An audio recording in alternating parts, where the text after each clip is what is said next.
grave whisper.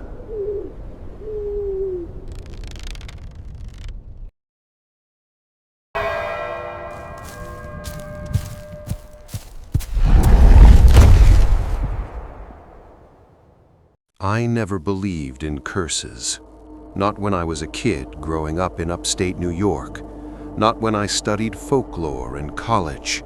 And definitely not when I moved to Sleepy Hollow, New York for a quiet autumn rental overlooking the Hudson River.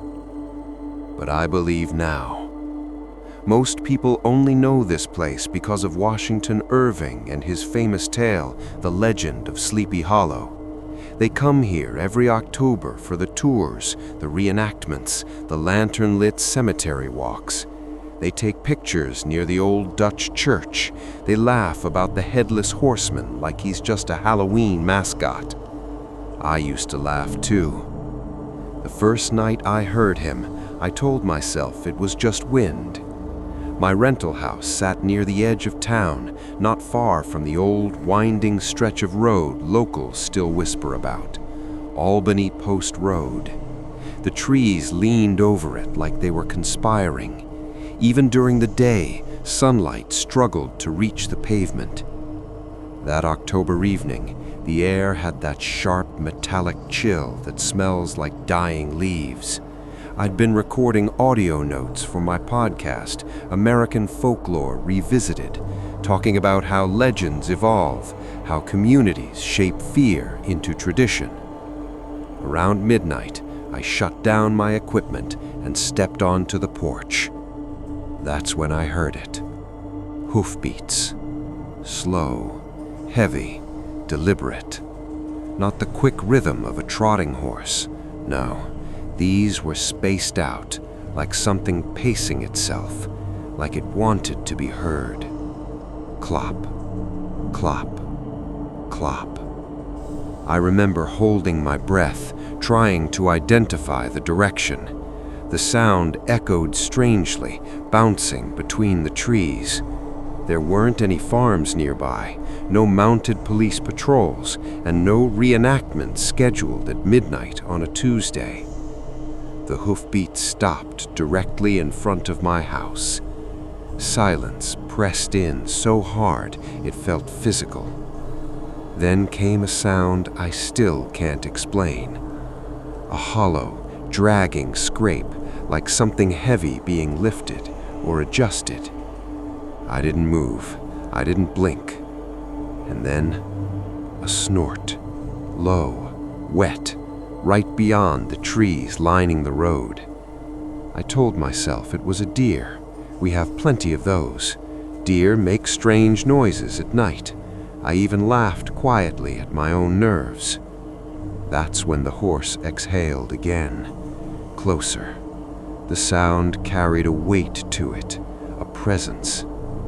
I forced myself to step off the porch and walk toward the driveway. The gravel crunched under my boots, louder than it should have been. My heart was beating so hard I could hear it in my ears. The moon was high, nearly full. Silver light poured over the road. And I saw him. At first, just the horse. Tall, black, too tall. Its coat seemed to swallow the moonlight instead of reflecting it. Steam rolled from its nostrils, but the night wasn't cold enough for that kind of vapor. Then my eyes adjusted. There was a rider. Broad shoulders, colonial uniform, dark cloak shifting in a wind I couldn't feel. And above the collar, nothing. No head. Where a face should have been, there was only torn shadow. I stood there for maybe 3 seconds, maybe 30. Time doesn't behave normally when your brain is trying to decide if you're dreaming. The rider turned slightly in the saddle, not toward me, but past me, as if he were searching. Then, slowly, the horse pivoted. I swear to you, the movement was too smooth, too controlled, not like an animal shifting weight, but like something guided by intention older than instinct. And that's when I noticed what he was holding. Tucked beneath one arm, a shape, round, dark. I didn't wait to confirm it. I stumbled backward, nearly falling on the gravel. When I blinked, he was gone. No gallop, no thunder of retreating hooves, just gone. The road was empty, silent. The next morning, I walked out expecting to find nothing. But in the soft dirt beside the pavement, there were hoofprints, deep ones, far deeper than any normal horse would leave on packed roadside soil. And they stopped right in front of my house. That was the moment I should have left Sleepy Hollow. But I didn't, because I needed to know something. When the Headless Horseman rides, who is he looking for? And why did he stop at my door? I didn't tell anyone about what I saw. Not the landlord, not my podcast listeners, not even my sister, who thinks I exaggerate everything for content. Because if I said it out loud, if I gave the image shape with words, it would become real. Instead, I did what any rational man does when confronted with something impossible. I went looking for proof. By late afternoon, I found myself walking through Sleepy Hollow Cemetery. The place is older than most states in the country. Stone markers lean like tired teeth. The air smells of damp earth and river fog drifting up from the Hudson. Tourists love this place. They come to see the grave of Washington Irving, the man who immortalized the horseman in the legend of Sleepy Hollow. His headstone is modest, humble, almost understated for someone who created America's most enduring ghost. But here's what most people don't realize. Irving didn't invent the horseman. He adapted him. The legend traces back to Revolutionary War stories, whispers about a Hessian soldier who lost his head to a cannonball. Locals claimed he rode at night, searching for it, searching for something to replace it. That's the sanitized version, the version tourists hear. I've spent years researching folklore. Legends survive because they evolve. They cling to emotional truth, not historical accuracy. And standing there among the crooked stones, I felt something tightening in my chest. What if the horseman wasn't looking for his own head? What if he was looking for someone else's? A wind cut through the cemetery, sharp and sudden. Leaves scattered across the path, spiraling around my boots. I glanced back toward the entrance road. For a split second, just a flicker, I thought I saw a tall silhouette between the trees. Mounted. I blinked. Nothing. You're feeding it, I muttered to myself. Your brain is feeding it. I pulled out my phone and began recording. Field note, I said quietly. October 17th, Sleepy Hollow Cemetery. Investigating first-hand experience related to the horseman legend. My voice sounded steadier than I felt. I wandered deeper into the grounds, past ornate mausoleums and family plots enclosed in rusted iron fencing. The cemetery rises along a hill, and the higher you climb, the quieter it becomes. Even the distant sound of traffic disappears. That's when I found it. A small, weathered stone near the edge of a tree line. No flowers, no offerings, no tourist markers. Just a name nearly erased by time. Abraham Van Brunt. The surname struck me immediately. In Irving's story, Brom Bones, Ichabod Crane's rival, was named Abraham Van Brunt. Brom was the one rumored to have disguised himself as the horseman to frighten Ichabod out of town. A prank, a hoax, a rational explanation. But what if Brom wasn't pretending? What if he saw something and survived long enough to hide the truth? The wind picked up again, and this time I heard it clearly. Hoofbeats, not distant, not echoing, inside the cemetery. Clop, clop, clop. My stomach dropped. No vehicles are allowed beyond the gates. No reenactors ride horses through active burial grounds. It's prohibited for obvious reasons. The sound came from uphill, slow, measured, deliberate. I didn't want to turn around. Every instinct told me not to, but I did. At first, I saw nothing but rows of stone monuments and autumn trees shedding their last leaves. Then I noticed movement between two mausoleums, a shadow shifting against shadow. The hoofbeats stopped, and for one terrible moment, I realized something worse than being chased. I was being observed. The air felt thicker, harder to breathe. My ears rang faintly like pressure building before a storm. Then came that sound again, a hollow scrape, like bone dragging across leather. I backed away from the Van Brunt grave, my boots crunching too loudly in the leaves. "I don't belong to you," I whispered. I don't even know why I said that. The shadow moved forward, and I saw the horse's head emerge from behind the mausoleum. Black eyes, unblinking, steam curling from flared nostrils. The rider followed, cloak hanging unnaturally still despite the wind. And where his head should be, the darkness looked deeper than before, almost open, as if it were a doorway. He didn't charge, he didn't raise a weapon. He simply sat there, facing me, waiting. Then, slowly, the rider lifted one gloved hand and pointed, not at my body, at my head. My breath left me in a rush.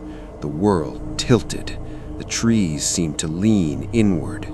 And then a whisper slipped through the cemetery air, low and distorted, as if forced through a throat that no longer existed. Found. I don't remember running, but I remember bursting through the cemetery gates and not stopping until I reached my car. When I finally looked back, the gates were closed, locked. No one inside, no horses, no shadows. But that night, when I checked my audio recording from the cemetery, there was a second voice layered beneath mine, faint, breathing, and just before I stopped recording, one word: soon. I didn't sleep that night. Every time I closed my eyes, I saw that gloved hand pointing at my head. Not my chest, not my heart, my head. By morning, I'd convinced myself exhaustion was playing tricks on me. Auditory hallucinations happen under stress. Sleep deprivation can cause visual distortions. I'd spent years studying folklore, immersing myself in stories like the legend of Sleepy Hollow. Maybe my brain was simply projecting imagery I knew too well. That explanation worked until I replayed the cemetery recording again.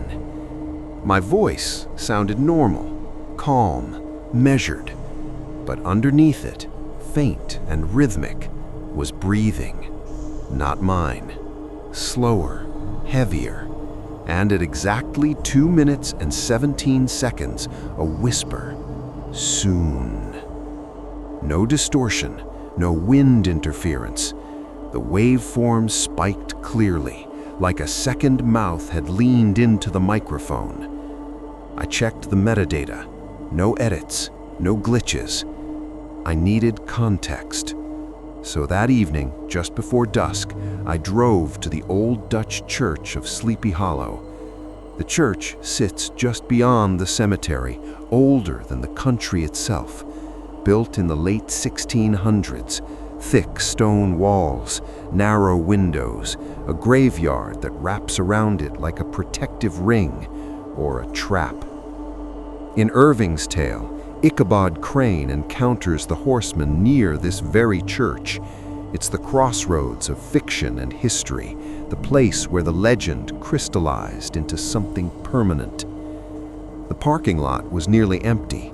October tourism had slowed during the week. I stepped out of my car and immediately felt it again, that pressure in the air, like the atmosphere here held memory. The sun dipped below the tree line as I approached the churchyard fence.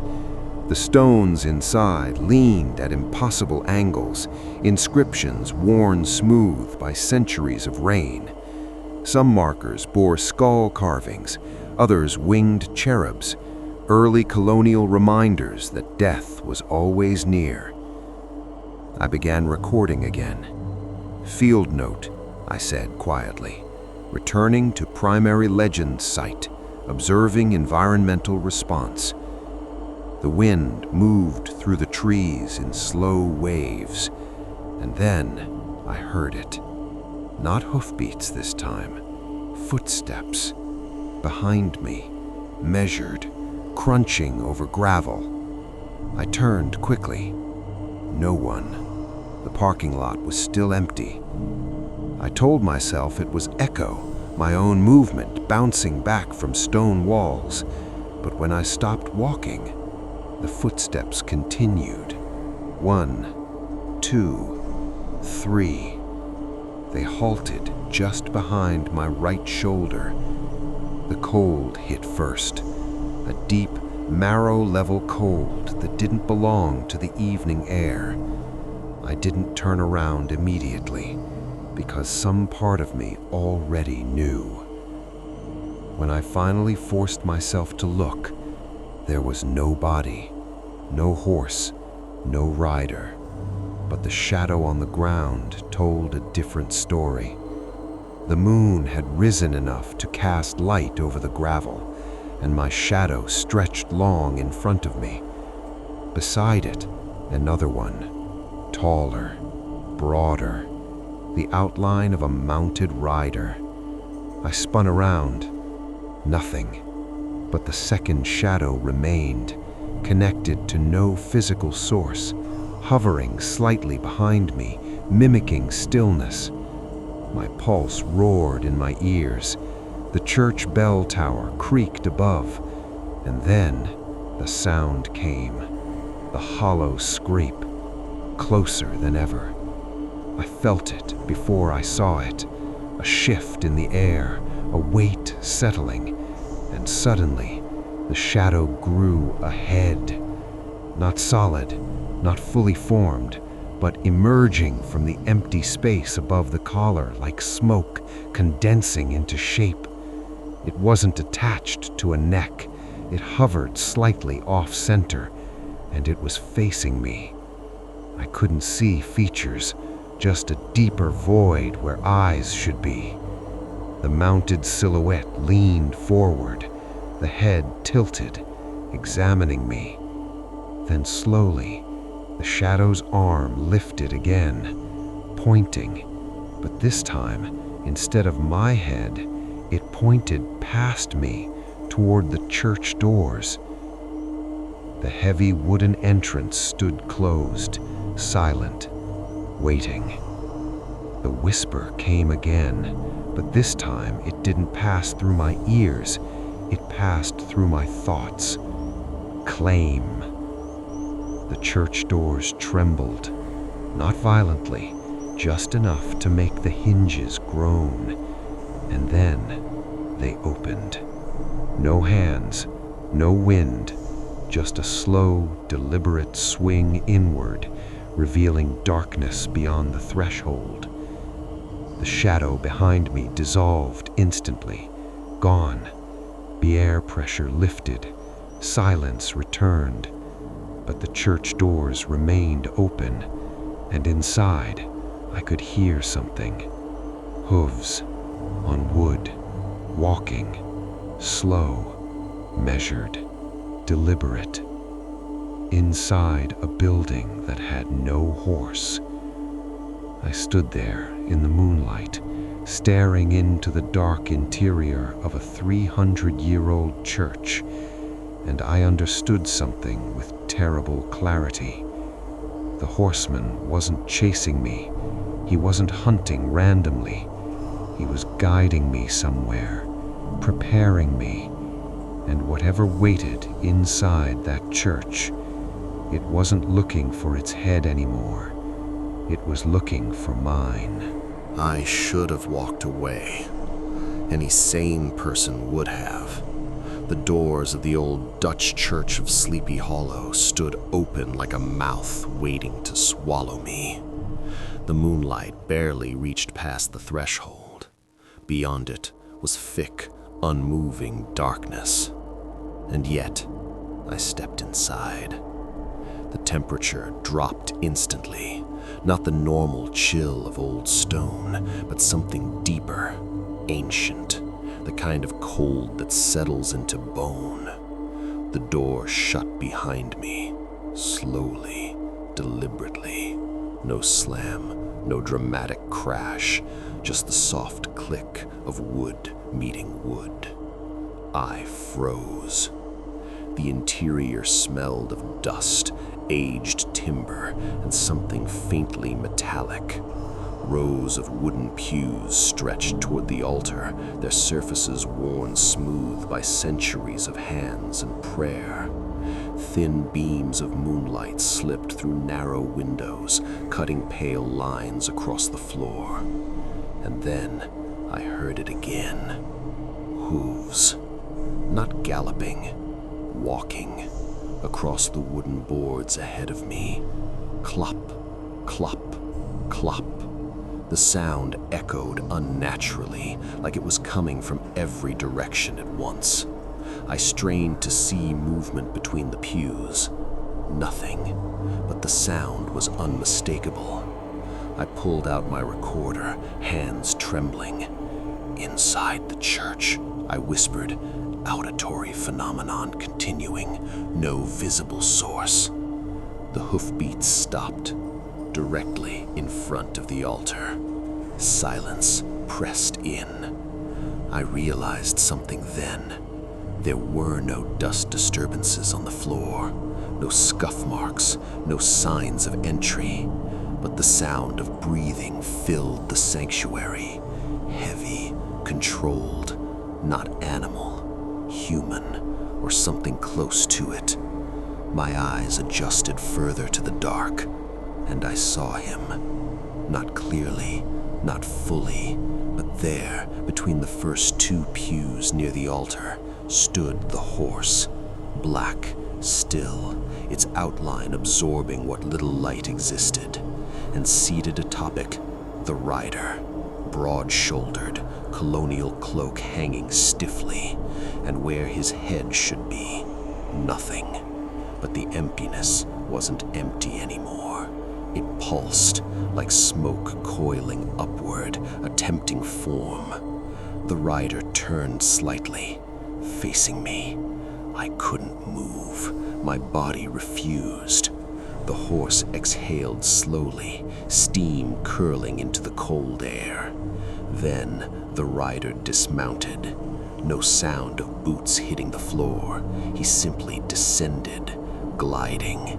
His boots touched wood without weight, and he began walking down the aisle, toward me, one step at a time, each movement impossibly smooth. The hollow scrape followed him, as if something dragged behind. I tried to speak, tried to demand what he wanted, but my throat locked. He stopped 3 pews away and raised his hand, not pointing this time, offering. In his gloved grip was something round, dark, wet. For one horrifying second, I thought it was a head, but as it caught a thin sliver of moonlight, I saw my own face, eyes closed, lifeless, my head perfectly intact. I staggered backwards, slamming into a pew. The vision flickered. The object in his hand shifted, changing, not solid, not fully formed. A suggestion, a promise. The whisper filled the sanctuary again, not through air, through me. Replacement. My ears rang violently. Images flooded my mind, brief flashes like broken film strips. A Hessian soldier on a battlefield, a cannon blast, a darkness swallowing a name lost to history. Then another image, a man in modern clothing, recording equipment, standing in a cemetery. Me. The rider stepped closer. The space where his head should be leaned forward, and I felt something pull at my scalp, not physical, but internal, like threads connecting skull to spine being tugged loose. I screamed. The sound echoed violently through the church. The windows rattled. The horse stomped once, cracking the wood beneath its hoof. And then a bell rang, loud, explosive from the church tower above. Once, twice, 3 times. The rider recoiled slightly, the smoky void above his collar twisting violently. The bell continued ringing, wildly now, frantic. The doors behind me burst open, cold night air rushed in, and the rider dissolved into shadow. The horse vanished with him. Silence slammed down. The bell stopped mid-ring. I collapsed to the floor, gasping. The church stood empty, pews undisturbed, altar untouched, no cracks in the wood, no hoof marks, nothing. But my head throbbed violently, and when I reached up, my hair was damp, not with sweat, with something thicker. I pulled my hand down slowly. Moonlight caught the sheen. Dark, sticky, blood. Not pouring, not gushing, but seeping from a thin, invisible line circling my scalp, as if something had measured where to cut. That's when I understood. The horseman doesn't simply search for a head. He prepares one, marks it, and when the time is right, he takes it. I didn't go to the hospital. I know that's what you're thinking. If you woke up on the floor of a 300-year-old church with blood seeping from your scalp, you'd call 911. You'd demand scans, sutures, sedatives. But when I looked in the mirror that night, there was no wound, no cut, no break in the skin, just a faint, pale ring encircling my head, perfectly level, running from temple to temple, as if someone had taken a compass and drawn a circle around my skull. It wasn't bleeding anymore, but it pulsed, not visibly, internally, like something beneath the bone had shifted slightly out of place. I stood in my bathroom, staring at my reflection for nearly 10 minutes, turning my head left and right under the harsh overhead light. The ring remained, and when I pressed gently along it, I felt a hollow sensation, not pain, absence, as though the bone there was thinner, weaker, prepared. I backed away from the mirror slowly. "You're losing it," I muttered, "psychosomatic." But deep down, I knew better, because when I closed my eyes, I could still feel the measuring. That night, I locked every door and window in the house. I moved furniture in front of the front entrance. I kept every light on. Around midnight, I set up my recording equipment in the living room. If something happened, I wanted documentation, evidence. I sat on the couch, staring at the darkened hallway. For hours, nothing moved. The house creaked occasionally, old wood adjusting to the cold, pipes ticking softly. And then, at exactly 2:17 a.m., the power went out. Not a flicker, not a brownout, total darkness. My recording equipment shut down instantly. The silence that followed was suffocating. No hum of appliances, no distant traffic, no wind, just stillness, Then came the sound, not from outside, from upstairs. Hoofbeats, slow, measured, walking across my bedroom floor. Clop, clop, clop. I couldn't breathe. There was no physical way a horse could be upstairs, but the sound was unmistakable. It moved toward the stairwell, and then it began descending, each step accompanied by the creak of wood under enormous weight. Clop, creak, clop, creak. My pulse thundered in my ears. The final step groaned under pressure. The hoofbeats stopped at the bottom of the stairs. In the darkness, I could hear breathing, heavy, controlled, waiting. I reached slowly for my phone, using its screen as faint illumination. The light revealed the outline of my living room, the barricaded front door, the overturned chair, and then, at the edge of the light's reach, a shadow, tall, broad, mounted. I froze. The shadow moved slightly, detached from any visible body. Then my phone screen flickered and died. Total darkness again. The breathing grew closer, right in front of me now. I could smell it. Damp leather, cold earth, and something metallic. Blood. A gloved hand touched my forehead, cold beyond comprehension. It traced the pale ring around my scalp, slowly, deliberately, inspecting. The whisper slid into my mind again. Nearly. I tried to scream, but my voice wouldn't form. The pressure at the ring intensified, not cutting, not tearing, separating, like a lid being tested before removal. I felt something shift inside my skull, a dizzying looseness. My vision, though there was nothing to see, seemed to tilt independently of my body. The gloved hand tightened, and then a loud crack split the air. Not wood, not bone, thunder. Lightning flashed through the windows, and for one blinding instant, the entire room illuminated.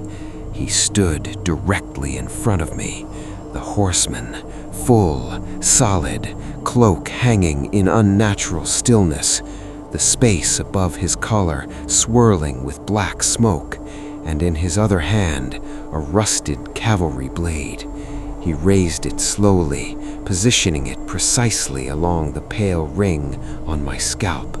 Perfect alignment. The horse behind him pawed at the floor, cracking hardwood beneath its weight. The blade pressed lightly against my skin, cold, unforgiving. And then headlights flooded through the front windows, a car passing on the road outside. The sudden external light fractured the darkness.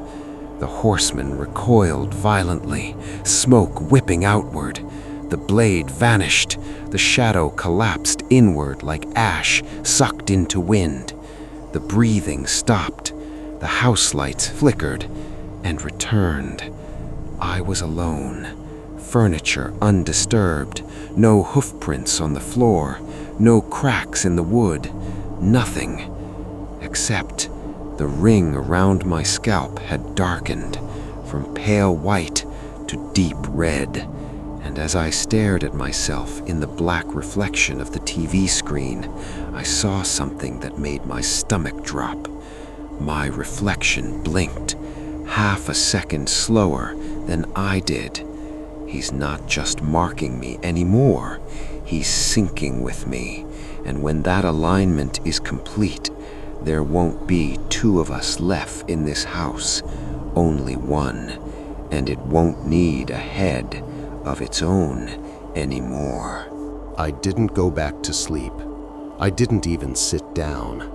I stood in the center of my living room until sunrise, watching my reflection in every dark surface I could find. TV screen, window glass, the black sheen of my phone. Every time I blinked, I counted. 1, 2, blink. Sometimes the reflection followed perfectly.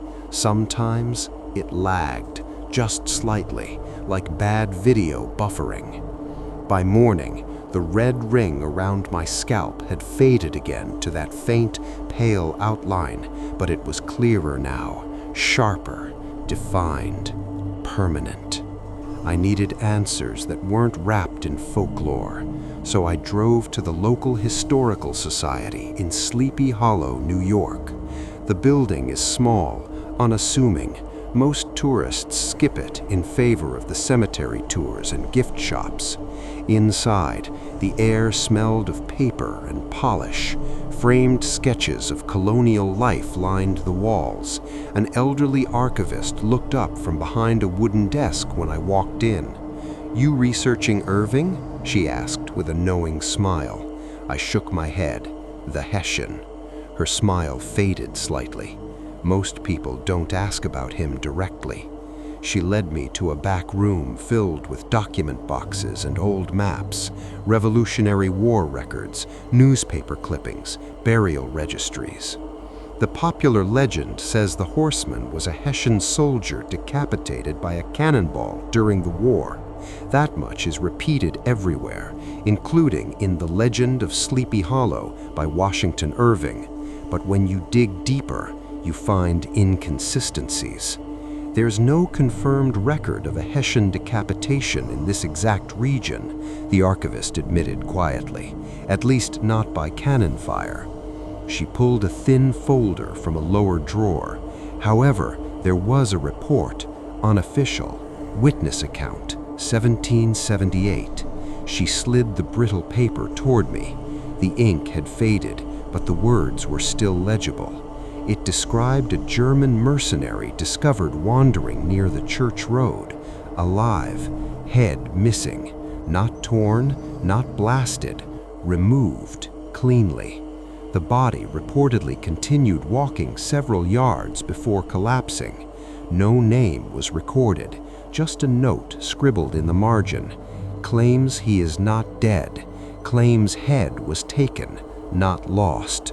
I felt the room tilt slightly. Taken by who? I asked. The archivist shook her head. That's the strange part. According to the account, before collapsing, the soldier kept repeating a single word in broken English. My mouth felt dry. What word? She hesitated, then spoke softly. Replacement. The same word I heard in the church, the same whisper in my mind. My pulse quickened. Was a body buried? Yes, unmarked grave near the old church grounds, head never recovered. I leaned back slowly in the wooden chair. Has anyone ever reported experiences connected to him recently? The archivist studied me carefully. You wouldn't be the first to ask that. She opened another folder, modern accounts, personal testimonies, local reports dismissed as hysteria. Recurring details leapt from the pages, pressure around the scalp, hoofbeats at 2:17 a.m., mirrors behaving strangely, and then disappearances. 3 over the last 50 years. Each individual had been researching the legend. Each vanished in October. No bodies recovered, but one detail stood out. In 2 cases, neighbors reported seeing a rider on horseback moving through the streets the night before the disappearance. And in both instances, witnesses described the rider as having a head, not missing, attached, but the face was wrong, new. I swallowed hard. The archivist's voice lowered softly. Legends change when they feed. The lights above us flickered briefly. My scalp throbbed, not painful, just aware of alignment. What happens to the old head? I asked quietly. She didn't answer immediately. Instead, she looked toward a dusty mirror hanging on the far wall of the archive room. Perhaps it doesn't disappear. Perhaps it waits. I followed her gaze, and for a split second, the reflection in the mirror wasn't mine. It was him, standing behind me, cloaked, headless, but the smoky void above his collar was thinner now, more defined, as if something beneath it were trying to push through. I spun around, nothing there. When I looked back at the mirror, my reflection had returned, but it was smiling, and I wasn't. The archivist stepped backward slowly. "You should leave town," she whispered. I nodded, because now I understood. The horseman isn't searching randomly. He doesn't want revenge. He doesn't want terror.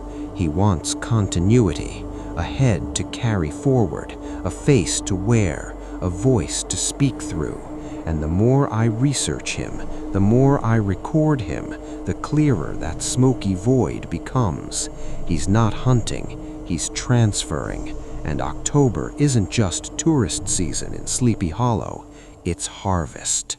I tried to leave. That's the part that still unsettles me the most. Because I waited too long.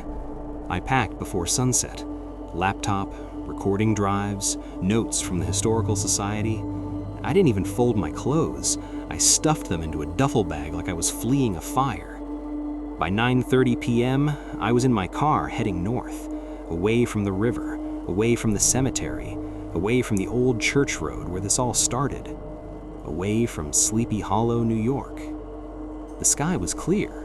No fog, no storm clouds, just a thin crescent moon hanging over the Hudson like a blade. I kept checking the rearview mirror. Nothing behind me but empty road and the occasional passing car. At 10:04 p.m., my GPS glitched. The screen flickered. The route recalculated, then redirected me. Not north, south, back toward town. I frowned and manually adjusted it. North again.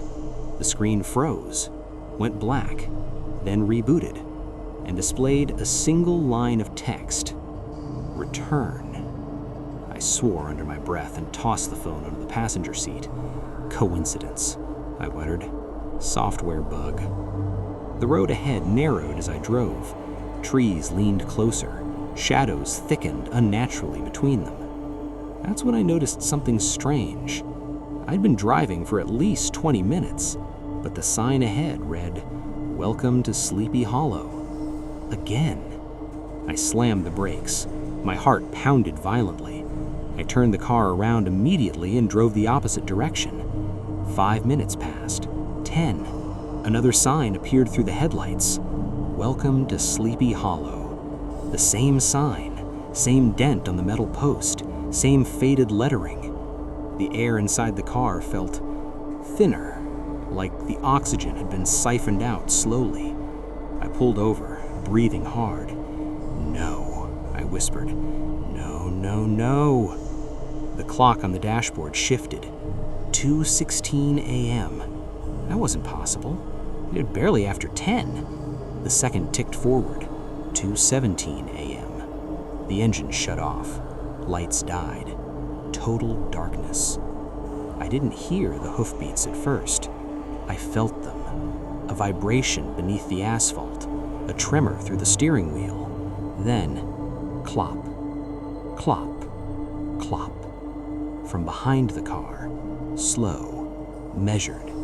I refused to look. My scalp burned along the ring, throbbing in perfect rhythm with the approaching steps. Clop, clop, closer. The temperature inside the car plummeted. Frost began creeping along the edges of the windshield. I could see my breath in the darkness. The hoofbeats stopped directly behind me. Silence. Then the sound of leather shifting, a rider dismounting, boots touching pavement. Slow footsteps approached the driver's side door. I squeezed my eyes shut. "You're not real," I whispered. A gloved hand knocked on the window. 3 slow taps. I opened my eyes.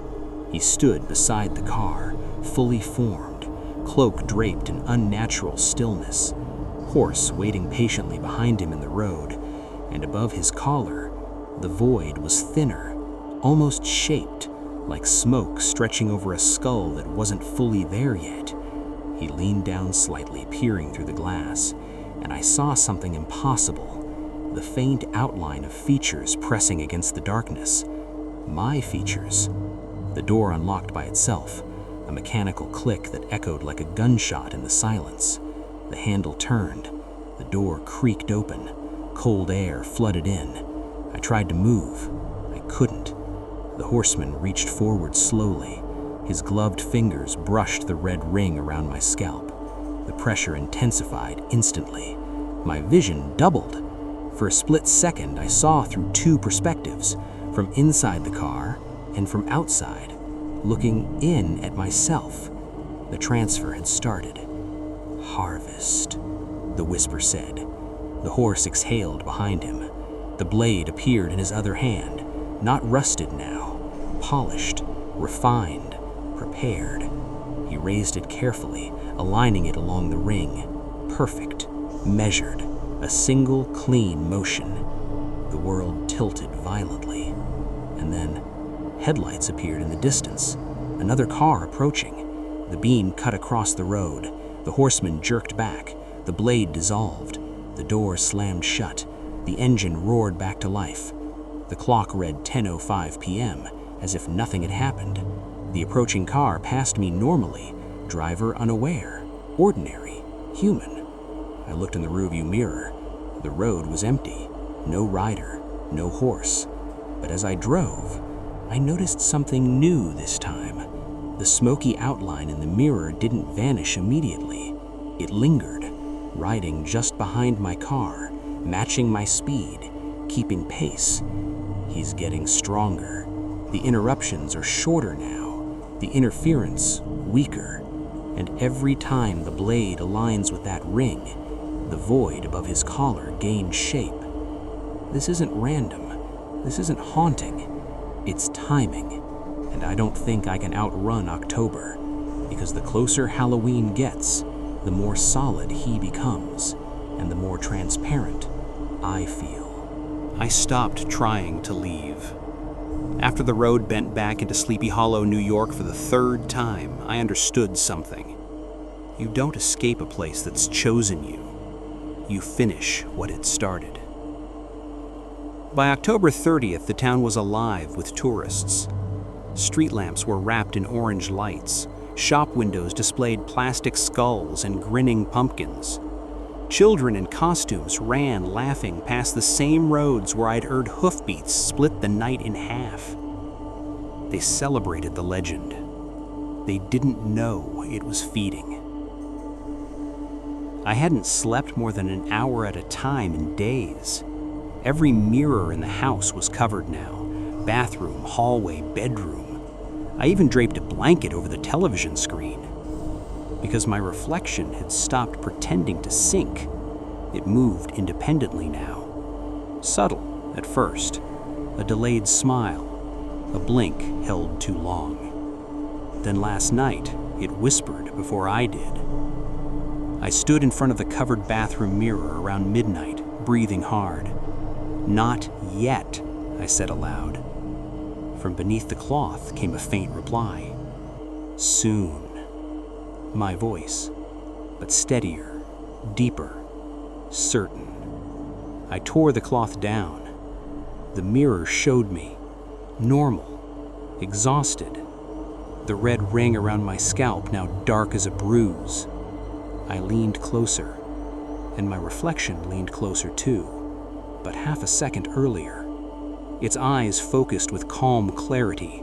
Mine trembled. "Why me?" I whispered. The reflection smiled gently. "Witness." The lights flickered. The whisper no longer came from outside me. It came from inside my skull. I staggered backward.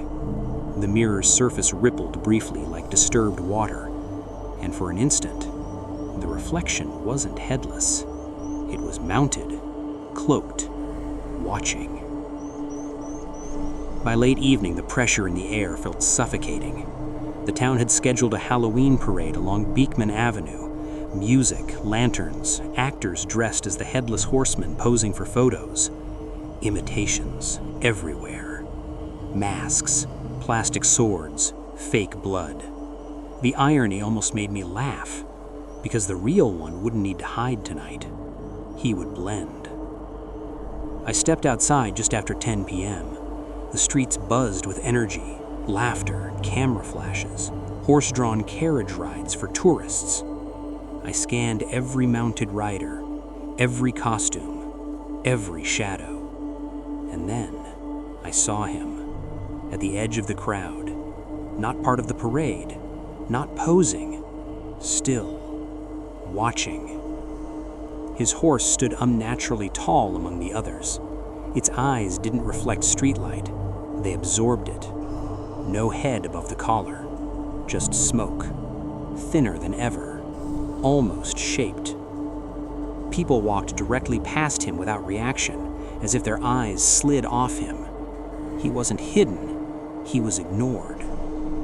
Our eyes locked, and in that instant, every surrounding sound dulled. The laughter muffled, the music distorted, the air tightened. He didn't approach. He didn't need to, because I felt the alignment snap into place. The ring around my scalp burned white hot. My vision doubled again. I saw myself standing in the street and simultaneously saw the crowd from horseback. The perspective was merging. He was no longer reaching for me physically. He was phasing through. The whisper filled my mind fully now. Midnight. I checked my phone. 11:43 p.m. 17 minutes. The crowd surged around me as the parade advanced. Actors on horseback reenacted Irving's tale from The Legend of Sleepy Hollow. Fake swords, dramatic gestures. But behind them, the real rider moved closer. Unhurried, patient. The void above his collar shimmered faintly, like skin forming beneath smoke. I stumbled back into a narrow alley off the main street, desperate for space, desperate for clarity. The noise of the parade dulled behind brick walls. It was quiet there. Too quiet. A single streetlight flickered overhead, and from the far end of the alley, clop, clop, clop. He entered slowly, horse filling the narrow passage impossibly, cloak brushing brick without touching it. He stopped 10 feet from me. The blade materialized in his hand instantly, polished, perfect, prepared. The smoky void shifted, and I saw it clearly now. The faint shape of my face forming inside it, earless, noseless, eyes closed, waiting to open. The ring around my scalp split with a sharp crack of pain. Not bleeding, opening, like a seam unzipping. I dropped to my knees. The blade rose. Midnight approached. 11:59. The whisper was no longer separate from my thoughts. It was my thoughts. Continuity. The blade lowered toward the ring, and this time, there were no headlights, no thunder, no interruption. Just the steady, patient motion of harvest. As the clock struck 12, the world went silent. Midnight. The sound didn't come from church bells this time. It came from inside my skull. 12 slow reverberations, deep, metallic, final. The alley vanished. The crowd vanished.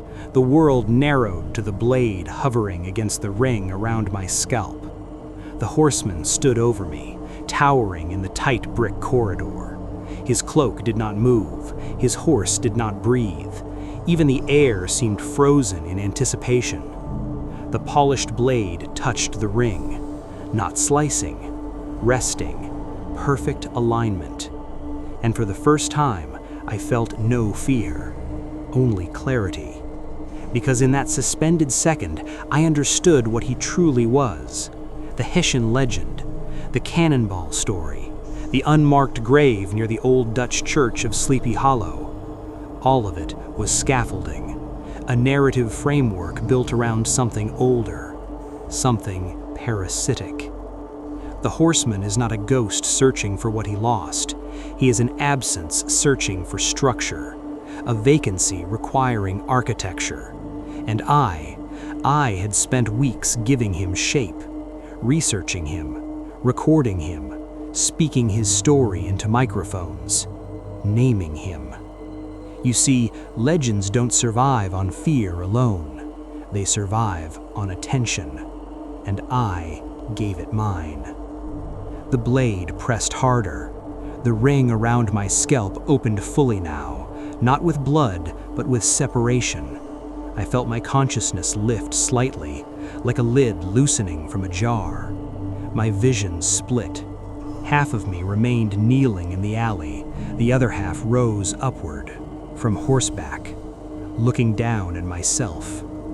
The smoky void of the rider's collar thinned to transparency, and through it, my face stared back.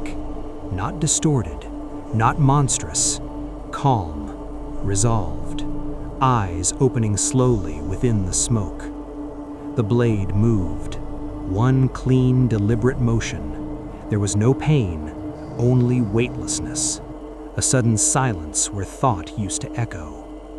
The alley floor rushed upward, then sideways, then rotated entirely, and I realized I was falling. But my body was still kneeling, still upright, still present, because what fell wasn't flesh, it was perspective. The world flipped violently. For one impossible instant, I saw two versions of the same scene. My body slumped forward, head separated cleanly at the ring. No blood, no mess, just absence. And from horseback, I watched it happen, watched my own body collapse at my boots. The blade dissolved into smoke. The horse shifted beneath me, strong, solid, obedient. I lifted a gloved hand instinctively and felt something heavy attached to my shoulders, balanced, centered, alive. I reached upward slowly.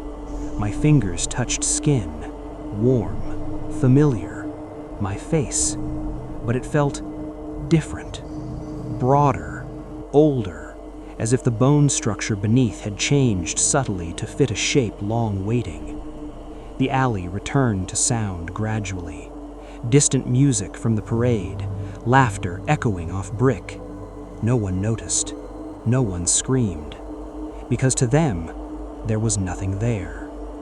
My body on the ground flickered briefly, then dissolved like smoke pulled backward through time. Erased.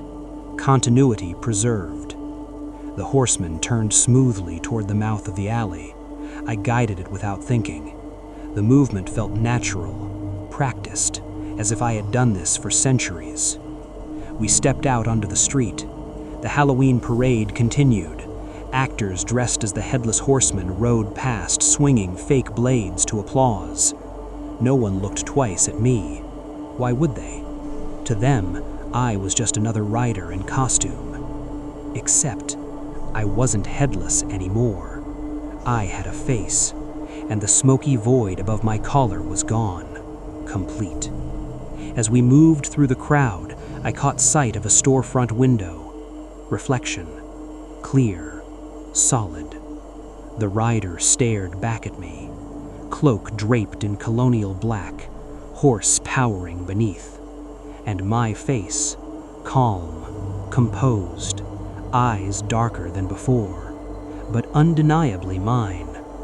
Except they weren't entirely, because behind them something older blinked, a memory not my own, a battlefield, a cannonball roar, a body falling without a head, a vow made in the space between heartbeat and death, replacement, continuity, harvest.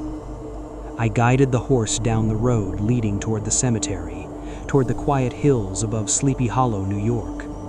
The night felt lighter now, easier, balanced, because the vacancy had been filled, and for the first time since this began, The whisper in my mind was no longer separate. It was me.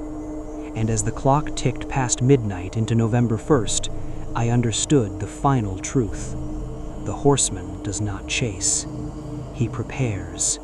He marks. He aligns. And when the story is told well enough, when belief sharpens the blade, he becomes whole again. Until the next vacancy appears.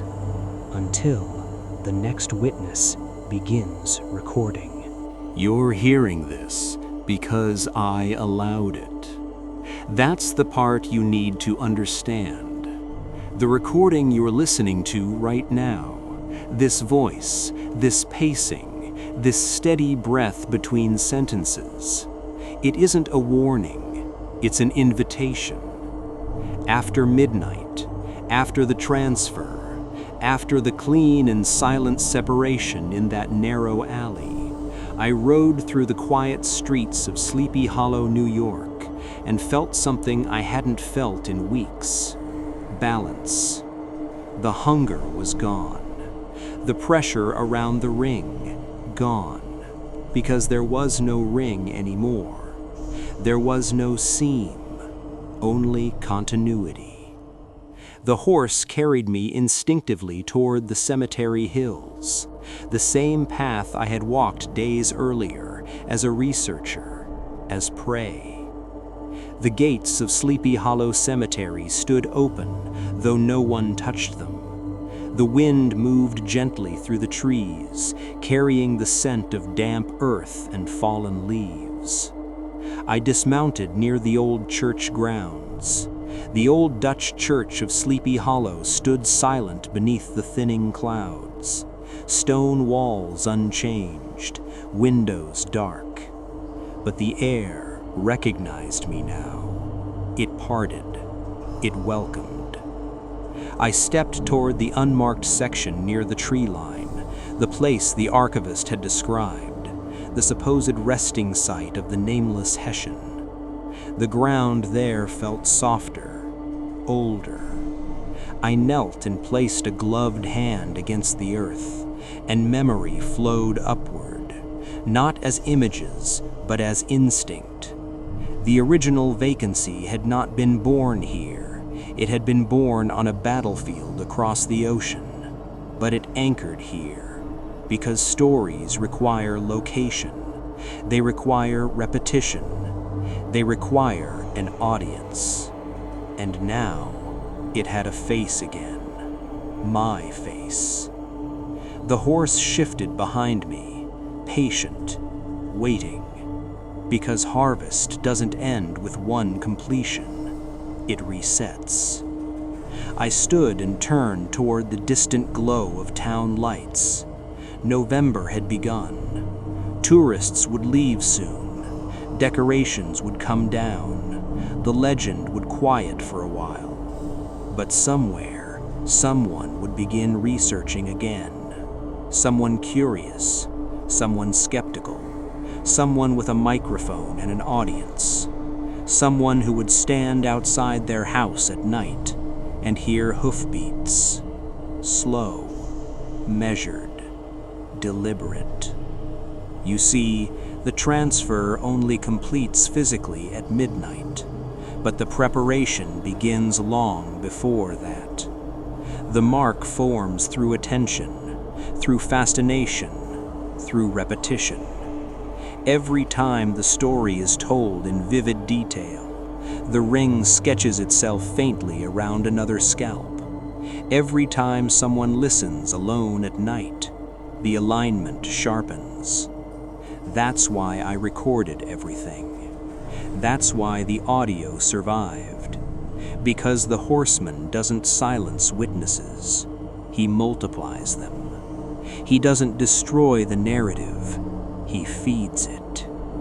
And now, as I ride along the tree-lined roads outside town, I can feel it already. A faint pull. Not here. Somewhere else. Far from New York. Far from the Hudson. But strong. Someone listening.